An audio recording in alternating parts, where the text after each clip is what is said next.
Hi dear ones. ഇന്ന് ഒരു തോരനുമായിട്ടാണ് ഞാൻ നിങ്ങളുടെ മുമ്പിൽ വന്നിരിക്കുന്നത്. പാവയ്ക്കാത്തോരൻ. അത് കേൾക്കുമ്പോഴേ നിങ്ങൾ വിചാരിക്കും അയ്യോ പാവയ്ക്കാത്തോരനാണോ എന്ന്. പക്ഷേ ഇന്നത്തെ പാവയ്ക്കാത്തോരനിൽ ഒരു ഇൻഗ്രീഡിയൻറ്റ് ഞാൻ ചേർക്കുന്നുണ്ട് കേട്ടോ. അത് പാവയ്ക്കാത്തോരൻ ഇഷ്ടമല്ലാത്തവർക്ക് ഈ തോരൻ കൂട്ടി കഴിയുമ്പോൾ നിങ്ങളുടെ പാവയ്ക്കാത്തോരനോടുള്ള വെറുപ്പ് മാറിക്കിട്ടും. കാരണം പാവയ്ക്കാത്തോരൻ ഇഷ്ടമുള്ളവർ ഒത്തിരി പേരുണ്ട്. എൻ്റെ ഹസ്ബൻഡിന് ഭയങ്കര ഇഷ്ടമാണ്. അതുകൊണ്ട് പുള്ളി പാവയ്ക്കാത്തോരൻ എപ്പോഴും പാവയ്ക്ക വാങ്ങിച്ചിട്ട് വരും. തോരനും മെഴുക്ക് വരട്ടിയ തോരനാണ് കൂടുതൽ ഇഷ്ടം. അതുപോലെ തോരനാണ് കൂടുതൽ കഴിക്കും. അപ്പം എനിക്കാണെങ്കിൽ മെഴുക്ക് വരട്ടിയത് പിന്നെയും സഹിക്കും. പക്ഷെ തോരൻ എനിക്ക് ഒട്ടും ഇഷ്ടമല്ലാത്തൊരു കാര്യമായിരുന്നു. പക്ഷെ ഇപ്പം ഞാൻ തോരൻ കൂട്ടും കേട്ടോ. അത് ഇതിൻ്റെ അകത്തൊരു ഇൻഗ്രീഡിയൻറ്റ് ഞാൻ ചേർക്കുന്നുണ്ട്. നിങ്ങൾ ഇത് അവസാനം വരെ കാണുമ്പോൾ എനിക്കറിയാം എന്ത് ഇൻഗ്രീഡിയൻ്റാണ് ഞാൻ ചേർത്തിരിക്കുന്നതെന്ന്. പാവയ്ക്കാത്തോരൻ്റെ കയ്പ്പ് ഒത്തിരി കുറച്ച് നല്ല ടേസ്റ്റായിട്ട് കൂട്ടാൻ പറ്റുന്ന വിധത്തിൽ ഉള്ള ഒരു പാവയ്ക്കാത്തോരൻ. പാവയ്ക്കാത്തോരന് വേണ്ടുന്ന ചേരുവകൾ ഇതിപ്പോഴും ഞാൻ 2 ഇടത്തരം പാവയ്ക്കാണ് എടുത്തിരിക്കുന്നത്. അത് കൊത്തി അരിഞ്ഞു വെച്ചേക്കുക. അതുപോലെ തന്നെ ഒരു 2 ചെറിയ സവാള 2 എണ്ണം കൊത്തി അരിഞ്ഞു വെച്ചു. പിന്നെ ഒരു 4 ചെറിയ പച്ചമുളക്. എല്ലാം നമ്മുടെ ഇവിടുത്തെ കൃഷി ആയതുകൊണ്ടാണ് ചെറിയ പച്ചമുളക് ആയതുകൊണ്ട് 4 എണ്ണമൊക്കെ എടുത്തത് കേട്ടോ.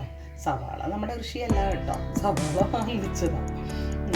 അപ്പം ഇനി ഇത്രയും 3. ഇതിൻ്റെ കൂടെ ഇനി നെക്സ്റ്റ് ഞാൻ എന്തൊക്കെയുള്ളതെന്ന് വഴിയെ പറയാം കേട്ടോ. അതിൻ്റെ കൂടെ 1 കപ്പ് 250-ൻ്റെ 1 കപ്പ് നല്ല കൂമ്പാരം പോലെ ഞാൻ എടുത്തിട്ടുണ്ട് കേട്ടോ. പാന് സ്റ്റൗവിൽ വെച്ചു. തീ ഓൺ ചെയ്യുവാണേ.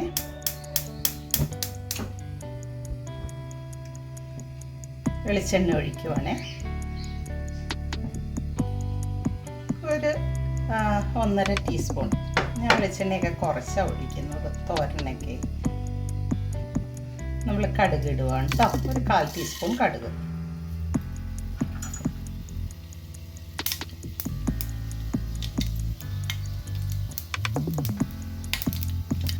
കടുക് പൊട്ടി ഞാൻ ഈ സവാള ഇട്ട് കൊടുക്കുക.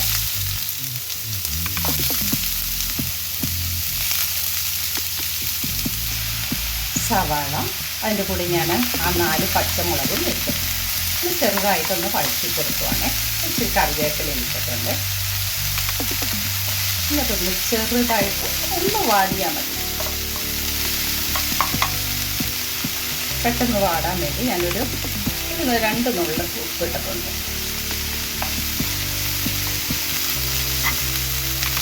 നിങ്ങൾ വിചാരിക്കുന്നുണ്ടാവും പാവയ്ക്കാത്തോരന് എന്തും ഇത്ര കാണിക്കാനല്ലേ. അത് ഞാൻ ആദ്യമേ പറഞ്ഞില്ലേ, ഇതിലൊരു ടെക്നിക്കുണ്ട്. എല്ലാവർക്കും പാവയ്ക്കാത്തോരന് കയ്പ്പ് ആയതുകൊണ്ട് എനിക്ക് പോലും പാവയ്ക്കാത്തോരൻ ഇഷ്ടമല്ല.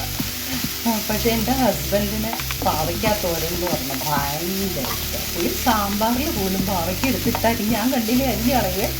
അപ്പം അതുകൊണ്ട് ഞാൻ പാവയ്ക്കാത്തോരൻ്റെ കയ്പ്പ് മാറാൻ വേണ്ടിയുള്ളൊരു ട്രിക്കാണ് ഞാൻ ഇന്ന് കുറയാൻ വേണ്ടി. കയ്പ്പ് ചെറുതായിട്ടുണ്ടാവും, പക്ഷെ അത് കുറയാൻ വേണ്ടിയുള്ളൊരു ട്രിക്കാണ് ഇതിൻ്റെ അകത്ത് അവസാനം ഞാൻ കാണിക്കുന്നുണ്ട്. അതുകൊണ്ട് നിങ്ങൾ അവസാനം വരെ ഇത് നോക്കിയിരിക്കണേ. ഒരിച്ചിരി വെളിച്ചെണ്ണ ഒഴിക്കുന്നുണ്ട് കേട്ടോ. പോരാൻ തോന്നി. ഇനി നമ്മൾ തേങ്ങ ഇട്ട് കൊടുക്കുവാണേ. 1/2 ടീസ്പൂൺ മഞ്ഞൾപ്പൊടി. അതും കുറച്ച് നേരം ഒന്ന് ഇളക്കുക. കാരണം ആ തേങ്ങയുടെ ഒരു പച്ച ടേസ്റ്റ് അങ്ങ് മാറാൻ വേണ്ടിയാണേ.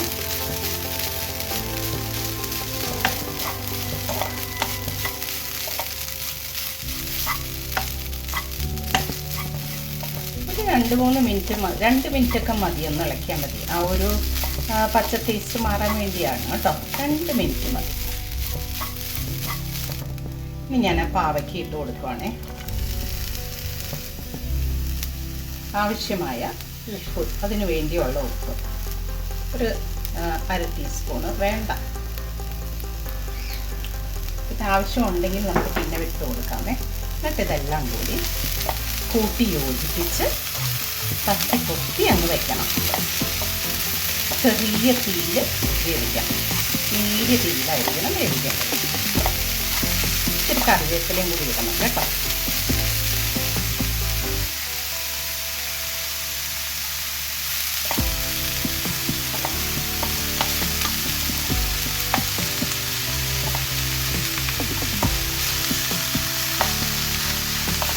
പെട്ടെന്ന് വേവാൻ വേണ്ടിയാണ് ഇങ്ങനെ നമ്മൾ ഇങ്ങനെ തട്ടിപ്പൊത്തി വെക്കുന്നത്. അപ്പോൾ പെട്ടെന്ന് അങ്ങ് ആവി കയറും കേട്ടോ. അത് നമ്മൾ അടച്ചു വെച്ച് വേവിക്കുക. നമ്മൾ വെന്തോ എന്ന് നോക്കുവാണേ.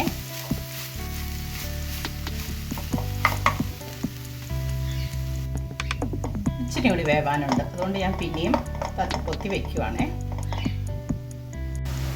നമ്മുടെ പാവയ്ക്ക വെന്ത് കേട്ടോ. ഇനി പിന്നെയാണ് ഞാൻ പറഞ്ഞ ഒരു സീക്രട്ട് ഇൻഗ്രീഡിയൻറ്റ് ഞാനിതിൽ ചേർക്കും, കയ്പ്പ് കുറയാൻ വേണ്ടി. മുട്ട പൊട്ടിച്ച് ഇങ്ങനെ അങ്ങ് ഒഴിക്കുക. എന്നിട്ട് നല്ല തീയിൽ പെട്ടെന്ന് അങ്ങ് ഇളക്കി ഇതെല്ലാം കൂടി അങ്ങ് യോജിപ്പിക്കണം. പാവയ്ക്കയുടെ കയ്പ്പ് നന്നായിട്ട് കുറയുന്നു നിങ്ങളറിയും. അതുപോലെ തന്നെ നല്ല ടേസ്റ്റും കാണും കേട്ടോ. എനിക്ക് ഈ പാവയ്ക്കത്തോരൻ എനിക്ക് അത്ര വലിയ ഇഷ്ടമല്ലായിരുന്നു. കയ്പ്പ് കാരണം തന്നെ, വേറൊന്നുമല്ല. പക്ഷെ എൻ്റെ ഹസ്ബൻഡ് ഞാൻ പറഞ്ഞില്ലേ ഭയങ്കര ഇഷ്ടം. എന്താ റെമഡി എന്ന് വിചാരിച്ചിങ്ങനെ ഇരിക്കുമ്പോഴാണ് എൻ്റെ സിസ്റ്റർ ഇൻ ലോ പറഞ്ഞു തന്ന ഒരു ടെക്നിക്കാണിത്. ഇതിൻ്റെ അകത്ത് മുട്ട ചേർത്താൽ മതി, കയ്പ്പ് കുറയുമെന്ന്. പക്ഷേ ഇത് വെജിറ്റേറിയൻസിന് പറ്റത്തില്ല കേട്ടോ. പിന്നെ മുട്ട ഇഷ്ടമല്ലാത്തവർക്കും പറ്റത്തില്ല. അല്ലാത്തവർ ഇങ്ങനെ ഒന്ന് ട്രൈ ചെയ്ത് നോക്കിക്കും. നല്ല തീയിൽ അത് തോർത്തി അങ്ങ് എടുക്കണം കേട്ടോ. ഇളക്കി ഇളക്കി ഇളക്കി ഇളക്കി നമ്മൾ വെള്ളവും മുട്ടയും എല്ലാം അങ്ങ് തോർത്തി അങ്ങ് പറ്റി. വെള്ളം നമ്മൾ ഒഴിച്ചില്ല. പാവയ്ക്കൊക്കെ ചെറിയൊരു വെള്ളം ഉണ്ടാവുകയാണെങ്കിൽ അതുകൂടി. മുട്ട ഇട്ടിട്ടുണ്ടെന്ന് അറിയത്തോലുമില്ല. പരുവത്തിന് ഉപ്പൊക്കെ നോക്കണം കേട്ടോ.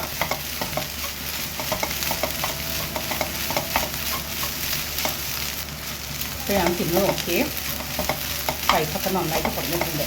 നമ്മുടെ വീട്ടിൽ തന്നെ ഉണ്ടാവുന്ന പാവയ്ക്കാവുമ്പോൾ നല്ല കയ്പ്പാണ്. പക്ഷേ നമ്മൾ വാങ്ങിക്കുന്ന വെള്ള പാവയ്ക്കാണെങ്കിൽ അത്രയും കയ്പ്പ് കാണത്തില്ല. അതിൻ്റെ കൂടെ മുട്ട ഇട്ട് കഴിഞ്ഞാൽ വീട്ടിൽ ഒട്ടും കയ്പ്പ് അറിയത്തില്ല, ഭയങ്കര ടേസ്റ്റാണ്.